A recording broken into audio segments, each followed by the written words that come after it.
So welcome to today's video. We're starting reviewing for the final exam. So, first I'll say that, I highly recommend looking at what I wrote on Brightspace. I wrote some things about how the final exam is going to work and what to expect for the final exam.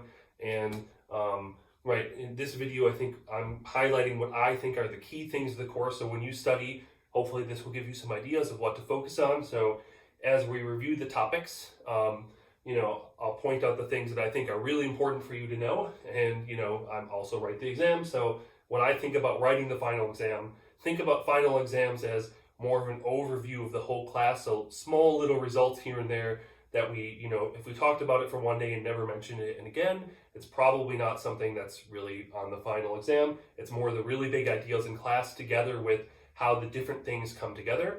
So individual homework assignments or individual exams, because of their nature, or midterm exams rather, they tend to focus on zoomed in thing on specific material, really making sure you've nailed that material. Final exam is a broader bird's eye view of things. And also keep in mind that, like on a homework problem, you can often tell what kind of results you're supposed to be using to solve a problem because it might be in a certain section, so it's kind of obvious. And especially in the final exam, things that really require you to have a deep but broad understanding of many things in the class. And there may be problems that don't tell you what types of things in the class you have to use, and you have to figure that out yourself. Like that's how problems are presented in real life, always, in mathematics and outside of mathematics. And problems may require you to use things from different sections. So like things that were on one midterm, right? That midterm 2 and midterm 1 had a disjoint union of things that they covered, right? On the final exam, a question may use topics from that we've done since midterm 2 together with topics on midterm 2 kind of in the same way. I mean, that's always a little bit true, like the stuff about congruences and stuff that we did in chapter 1, like that never went away, obviously, but in a more direct way, things could focus on using multiple theorems at the same time from different sections in the class. That's the kind of nature of a final exam. All right, so I think it's good for me to point out what I think are the really big things in the class. And well, it's kind of nice actually. We've really covered a lot of beautiful things this semester, and it's a nice way also to remember what we've all learned. Okay, so starting at the very beginning, right? We started with some basics that now we use all the time, so I don't need to say a lot about them, right? So for the very bare bone basics, we first talked a lot about divisibility. Right, a number dividing another one, right? Certainly that's like never gone away. Prime numbers, right, which you probably also knew about before the class started. Similarly with greatest common divisors, you probably heard of those before, and congruences, which may have been new to you or may not have been new to you. And we learned notation that was very convenient for studying divisibility properties, and we also learned basic facts of congruences that, well, obviously if you don't know congruences, you're going to not be able to do the final exam basically, right? We use them basically every class since we've introduced it. All right, so the basic facts of arithmetic of congruences obviously are completely essential to this class. Okay, so what were the big theorems we learned? Okay, so the first thing we learned that you probably also saw in middle school or something like that is Euclidean division, dividing a number, an integer. A number always means an integer unless otherwise said in this class. It's dividing a number by another number with remainder, right? So this is like taking an A and a B, dividing A by B with remainder, right? Where you can say A equals BQ plus R, right? How do you find Q? It's just, this is what we proved. It's the floor of A over B, and R is just what's left over. Once you know Q, you can just subtract to find R. So obviously you should know how to do this algorithm, right? And the point is that R is, well, it's possibly 0, and the key fact is that it's 0 if and only if B divides A, right? But it's strictly less than the thing you divided by, okay? So this is like maybe the case B is greater than 0, say, but you can do it with negative B, but, it doesn't really change very much about what's really happening, all right? And we also know that R, we later saw that how to express the number R in terms of congruence relations, right? B times Q is 0 mod B, so A is congruent to R modulo B, and R is nothing but a choice of a reduced representative of A mod B between 0 and B minus 1.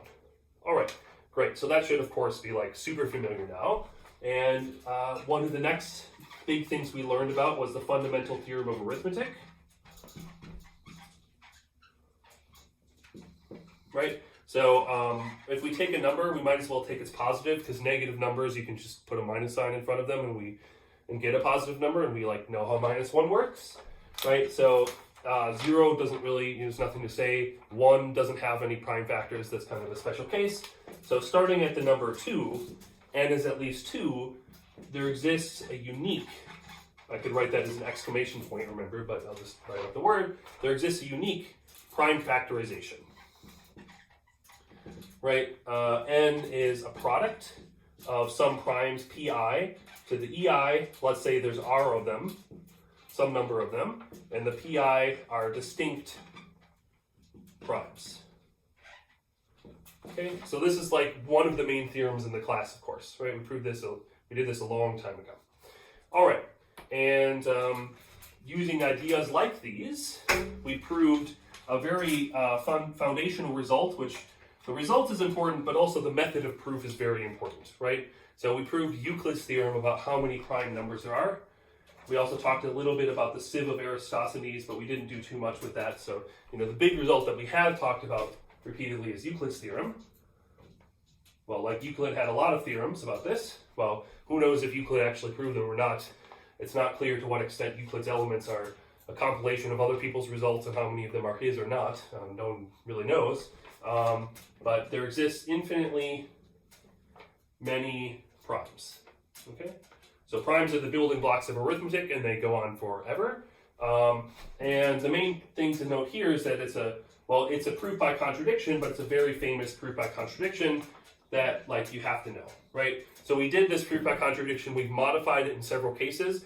So we did a few other sets of arithmetic progressions early on in the class.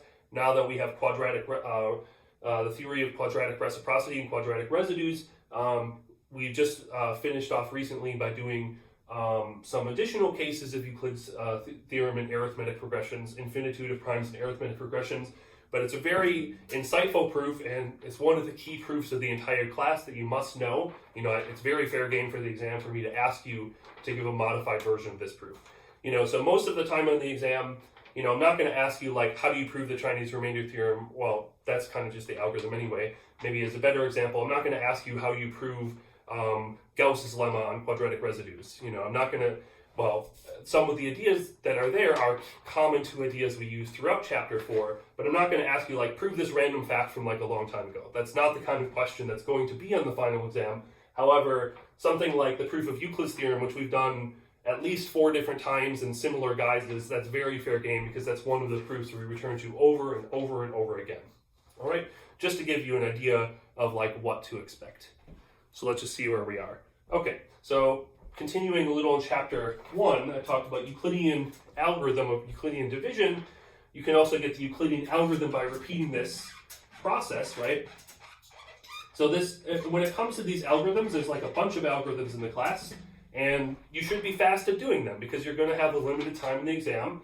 And as I mentioned in Brightspace, about half the problems will be proof-based and half will be computational-based. And you know how to study for the computational ones. Today, in this lesson, I'm telling you every single computational algorithm you need to know. And if you just practice those with enough numbers, make up your own numbers, look in the book for additional examples in the homework, ask me. If you just practice those to death, so you're really fast at them, that's half the exam. You can, with certainty, you can guarantee with certainty with enough work that you can come in and just nail that half of the exam. And then that leaves you a lot more time to think about the proofs, which naturally are more difficult and require more thought, okay? And those are all, everybody considers those the most difficult parts of the exam. Okay, so we have this Euclidean division. You can divide A by, if you take 2 numbers A and B, let's just say they're both positive, whatever. And you can divide it by B with remainder, right? But let's give names to the Q and R. Let's put some subscripts, because the idea is you keep repeating it, right? So you do this, and then you just start this algorithm and you keep going. So the next line would be B is R1, Q2 plus R2, right? And these R numbers keep getting smaller and smaller, right? And you keep going, eventually you get a +0, and then you can read the line before that, and you find the GCD. right? So we spent a lot of time on this, but the point is, I'm just giving a broad overview. This allows you to compute the GCD of A and B in an algorithmic way, right? So any algorithm in this class that depends on knowing a GCD is fast because this is fast. It's a little tedious to do by hand depending on A and B, but it is doable, and given a computer can do this like super fast. So computing the GCD of two numbers, even though like you could do it by prime factorizations, computationally is an algorithm that's extremely slow, but this is extremely fast, okay? All right, and then maybe I'll end this video with one more fact that is related to the I want to write up just underneath Euclidean algorithm, which is, let's call it Bézout's theorem or Bézout's identity, whatever you want. I'll just say Bézout's, right? I'm not sure the book uses that name, but I often call it by Bézout. If you have the GCD of A and B, it is, in fact, it's like the smallest positive one. That's what we proved, but there exist M and N that make the GCD of any two numbers a linear combination of them, okay? So you can always write the GCD as M times A plus N times B for some M and N, right? And it's very important to know this fact. It's useful for like tons of proofs. Like in particular, if A and B are co-prime, then you can say that 1 is a linear combination of A and B, and we use this as a critical proof solving tool. So like it's very possible that proof problems in the exam will come up. I think it actually did on a previous exam, and it's come up a ton in the class. That's a method in your toolbox to know is Bézout's identity for the sake of proofs, and it's also just useful to know in general. There are these like postage stamp or weights problems that we talked a little bit about that you can study with this kind of thing. And the point is the Euclidean algorithm also tells you how to find these numbers in this linear combination, which is also something you may be asked to do, and it just involves back substitution.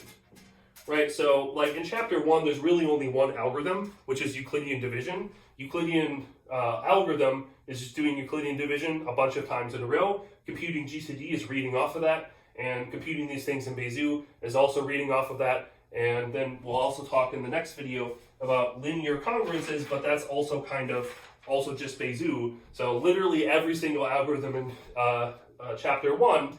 That was why, there weren't quite as many numerical problems for me to ask on chapter 1, the first midterm, because, it was mainly about congruences and just Euclidean division, either repeated or not, in various forms. And even congruences are just Euclidean division anyway, right? So like Euclidean division is the only algorithm. Everything is just building on that in chapter 1.